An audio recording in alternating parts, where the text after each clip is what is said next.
Bienvenue sur la vidéo de la pleine lune du 30 novembre 2020 qui a lieu à 10h30 du matin pour la France avec un ascendant Capricorne en plein là où on a les trois planètes qui créent les bouleversements actuels Jupiter, Saturne, Pluton.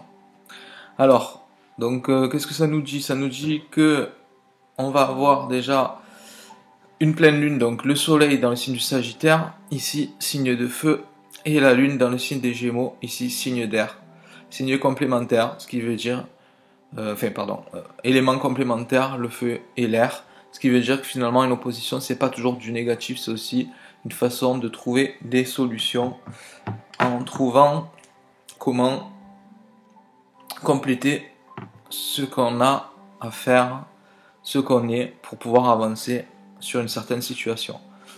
Donc précisément là ce qui est important à voir c'est ces deux signes, d'accord, Sagittaire et Gémeaux.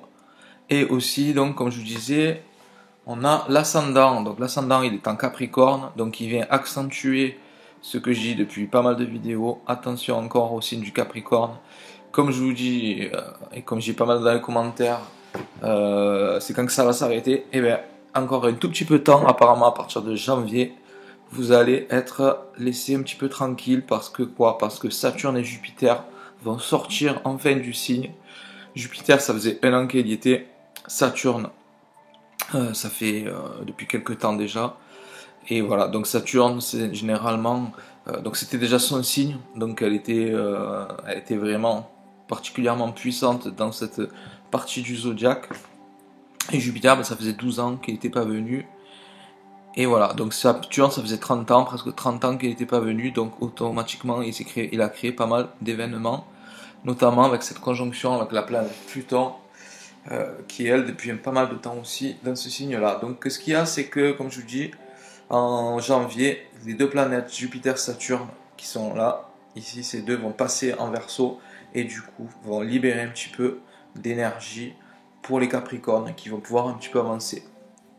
Malheureusement, on va avoir toujours ce fameux Mars en bélier qui crée des désagréments, notamment ici avec cet ascendant. Pourquoi? Parce que cet ascendant est à 13 degrés et que Mars est à 16 degrés, donc ils sont en carré, en aspect de tension. Un carré, c'est quoi? Un petit peu de pédagogie. Vous avez un cercle de 360 degrés et en fait, c'est l'angle qui se fait entre deux éléments dans ce zodiaque de 360 degrés.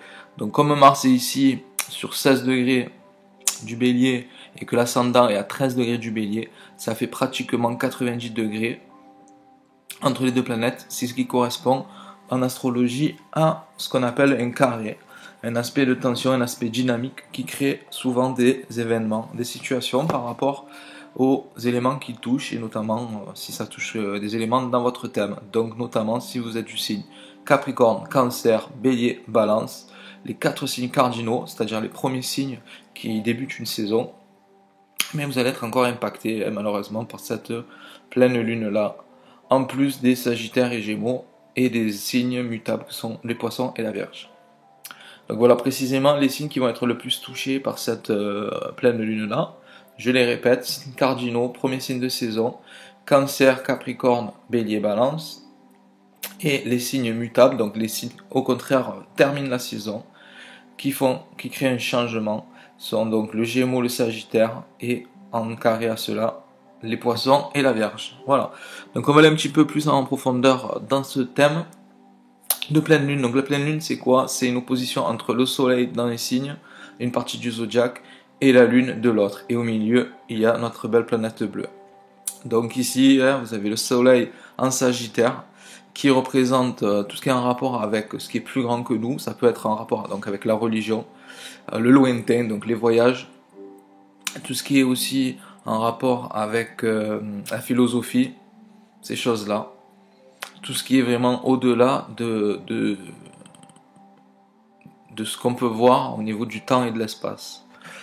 Et il y a un rapport aussi à la connaissance, une connaissance qui serait à un niveau plus élevé que la connaissance élémentaire basique qui se rapprocherait plus de l'énergie du Gémeaux, qui est plus une énergie justement donc d'apprentissage des éléments classiques, simplement par l'utilisation du mental, alors qu'avec le Sagittaire, le signe opposé, on va plus vers la connaissance, c'est-à-dire qu'on n'utilise pas uniquement son mental pour créer une connaissance, mais comme le terme connaissance veut dire c'est-à-dire en commun, et naissance, simplement une procréation, ça veut dire une nouvelle naissance, c'est-à-dire que les idées qui germent en Gémeaux vont créer quelque chose de nouveau, une nouvelle naissance à l'intérieur de soi par rapport à cet apprentissage-là. Donc on est au-delà du simple apprentissage du mental qui apprend des règles ou des informations ou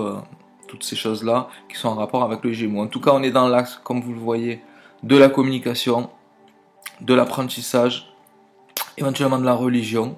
Donc à voir un petit peu ce qu'il va y avoir de ce côté-là. Communication, religion, philosophie, voyage. Donc voilà, là on est sur les petits voyages avec les Gémeaux, hein, donc des voyages qui sont autour de nous, et les grands voyages dans le lointain avec le Sagittaire. Donc comme ce signe le montre, l'indique, vous avez une flèche qui est pointée vers le ciel. Donc on fixe quelque chose qui est assez lointain et qu'on ne peut pas toucher. Voilà, donc après il faut travailler aussi avec les deux planètes qui sont maîtres de ces signes. Donc le Sagittaire, le maître du Sagittaire, c'est Zeus, c'est Jupiter. Et le maître des Gémeaux, c'est Mercure, le messager des dieux. Voilà, donc c'est pour ça, messager, on est sur une histoire de communication, de message, avec ce qui est au-delà de ce qu'on peut voir dans le visible, les dieux. Donc là, on va voir cet aspect-là. Notamment, on est ici pour notre pays sur la maison 5 pardon, et la maison 11. Donc on a un rapport entre les créations personnelles et les créations du collectif.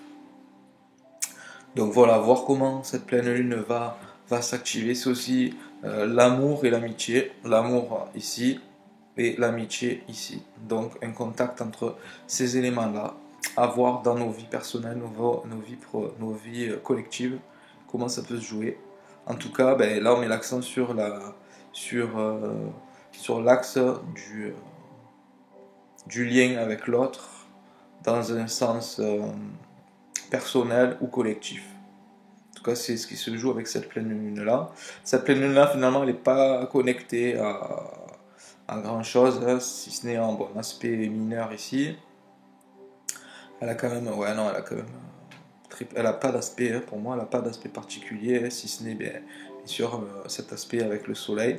Donc il met en valeur cet axe de la création personnelle, de la création collective, de la responsabilité collective qu'on peut avoir et de la responsabilité personnelle qu'on peut avoir autour de nous. Donc en gros, c'est ce qu'on fait autour de nous a un impact sur ce qui existe au niveau du collectif. Donc voilà, prise de responsabilité par rapport à ça. Ça va être en termes de communication, ça va être en termes d'apprentissage. On est sur le signe du Gémeaux qui représente, je vous le disais, la communication, donc ça peut être le journalisme, ça peut être aussi l'apprentissage de l'école, parce que le Gémeaux, c'est un signe qui représente la jeunesse, l'adolescence. Donc voilà, donc une accentuation sur les écoles, hein, je pense il va y avoir un rapport entre l'école et les universités peut-être qui vont être mises en avant par rapport à ce qui se passe en ce moment, surtout qu'on a l'axe des nœuds qui est dans le même axe, dans le même signe. Donc à voir. Alors ensuite, je vais te parler donc du Capricorne.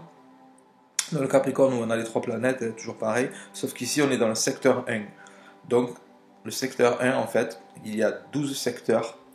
Comme vous le voyez, c'est des parties en fait qui sont délimitées ici, qui sont calculées en fonction de l'heure et de l'endroit où on fait le thème. Donc ici, je l'ai fait pour chez nous, hein, en France, pour l'heure exacte de la pleine lune, 10h30. Et donc, ce qui veut dire que ce thème-là, en fait, représente ce qui va se passer à partir du 30 novembre. Et on calcule, en fait, pour les 15 prochains jours, jusqu'à ce que la lune récupère l'espace et le temps pour retrouver le soleil en Sagittaire dans 15 jours plus tard. Et donc ici, voilà le secteur 1, en fait, par rapport à cet endroit-là, pour la France et pour cette heure-là. Donc ça ne change pas, hein, pour toute la France, on sera dans le Capricorne pour l'ascendant. Et donc l'ascendant c'est quoi? C'est la première maison, donc c'est une maison très importante qui représente l'être. Quand on fait un thème individuel, c'est l'être. Et quand on fait un thème collectif, eh bien, ça va être la patrie, hein. Donc ici, la patrie, ou alors l'être, si vous êtes Capricorne, va être impacté particulièrement par les 3 planètes. Donc avant de vous laisser en paix, le Capricorne, de partir en janvier, eh bien, elle va encore travailler sur vous pendant ce mois de décembre. Donc il va falloir tenir, il va falloir pas lâcher et pas se laisser emporter par les énergies de tension qui peuvent se créer, notamment avec Mars, qui est puissant en bélier, Mars, dieu de la guerre. Donc les conflits, la violence, les choses comme ça, on laisse tomber si on est Capricorne. Si on est Cancer, si on est Balance ou Bélier, c'est pareil, on fait attention à tout ça, on s'énerve moins. Les énergies sont comme ça pour tout le monde.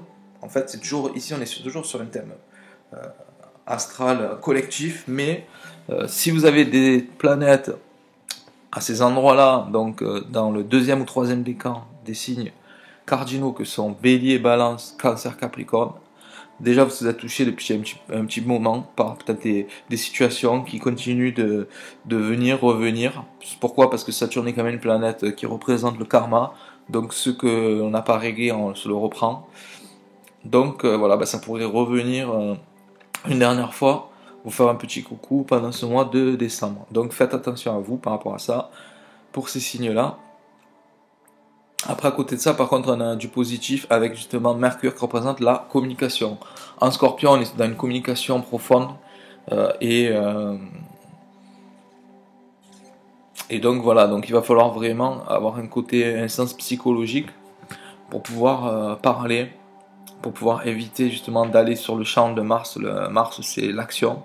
Donc en gros, vous le voyez, Mars en aspect de tension avec Jupiter. Jupiter, plus grosse planète du système solaire, amplifie tout ce qu'elle touche. Donc elle amplifie ces 2 planètes et amplifie en fait Mars. Donc elle va amplifier le côté conflictuel de Mars, véhément, etc. Donc elle est heureusement en bon aspect avec Mercure ici. Donc le mental, la communication, donc passer non pas par l'affect, l'émotionnel, et les instincts, les pulsions sont représentés par Mars, mais passer plutôt par la communication. Donc pensez à discuter, ou en tout cas à réfléchir avant d'agir trop vite. C'est ce que nous dit en fait ces aspects ici. Voilà un petit peu finalement ce que je pouvais vous dire sur cette nouvelle lune, pleine lune, pardon, là. Et donc c'est vrai qu'il n'y a pas beaucoup d'aspects, pour une fois, on est un peu tranquille. On va voir quand même un aspect ici pour les personnes qui sont du signe, surtout Taureau, Scorpion. Vous avez un aspect ici de dynamisme entre Vénus, planète de l'amour, des sentiments, de l'affect, et Uranus, planète du changement, du bouleversement, et tout ce qui est soudain, et en même temps l'indépendance. Donc si vous êtes dans des relations, si vous êtes de ces signes-là particulièrement, mais aussi, toujours pareil, les signes qui sont ici, donc Verseau, Lion, surtout premier et deuxième décan, et bien à ce moment-là, il pourrait y avoir 2 possibilités. La première, c'est une rencontre, hein, ça pourrait être aussi, quand c'est comme je vous disais ici, un aspect qui n'est pas tout le temps négatif, hein, quand on est en opposition, on est aussi complémentaire, puisqu'ici c'est la terre, et ici c'est l'eau. Ce sont 2 éléments qui sont complémentaires, la terre et l'eau.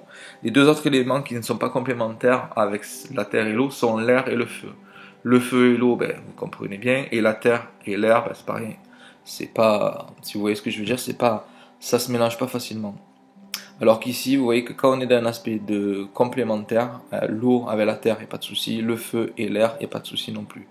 Et bien à ce moment-là, c'est pas toujours du négatif. Même si ça apparaît en rouge, donc un aspect de tension, de dynamisme, ça crée aussi des événements positifs. Donc là, en l'occurrence, ça pourrait être des rencontres, tout simplement pour ces signes-là. Notamment si vous avez des planètes à ces endroits-là, Taureau, Scorpion, et vous rencontrez quelqu'un, vous pouvez vous dire que ça peut être quelque chose d'intéressant. Hormis le fait que quand même avec Uranus on est quand même dans le soudain, l'inattendu, donc ça peut être quelque chose qui va peut-être pas durer non plus. Hormis le fait qu'elle est quand même en taureau, un signe ancré dans la matière. Donc bon, à voir, à voir, à voir. Et en même temps, comme je vous disais, ça peut être à l'inverse, si vous êtes en relation, au contraire, il peut y avoir des changements soudains dans votre relation, qui pourraient être positifs ou négatifs en fonction de votre thème à vérifier. Voilà ce que je pouvais vous dire pour cette pleine lune. Si. Donc on a vécu des pleines lunes beaucoup plus difficiles, je pense. Hormis pour les signes que j'ai cités, Capricorne, Cancer, Bélier, Balance, attention, une dernière fois, pendant 15 jours, il va falloir rester tranquille. Je vais regarder un petit peu pour vous, je crois que Mars, hein, donc je vous disais que Saturne et Jupiter allaient avancer, donc ils allaient se décorréler de Mars dans un mois. Donc déjà, il y aura beaucoup moins d'aspects de tension, par contre il y aura toujours ce Pluton, un aspect à Mars, et ces deux planètes ne sont pas les plus faciles à vivre. Donc attention au niveau personnel pour les signes que je viens de citer, et au niveau collectif aussi. La fin d'année devrait avancer vers quelque chose de plus intéressant, de plus positif. On en parlera pour la prochaine nouvelle lune dans le signe du Sagittaire à la toute fin sur les nœuds lunaires. En attendant, je vous souhaite une belle pleine lune. Le moment de se connecter, hein, là on est dans le Sagittaire, donc si vous voulez faire des méditations, prier, etc., c'est le bon moment pour se connecter et vivre des événements, pour se connecter à des choses un petit peu transcendantales, je pourrais dire. En tout cas, je vous souhaite une belle pleine lune et je vous souhaite une bonne quinzaine de jours jusqu'à cette nouvelle lune en Sagittaire dans laquelle je vous ferai ma petite vidéo du mois de décembre. En attendant, merci pour les commentaires, les pouces bleus, ça fait plaisir, les abonnements.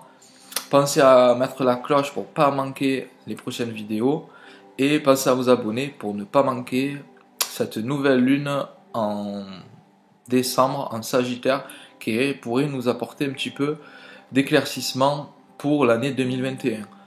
Voilà, je vous dis à bientôt. Au revoir.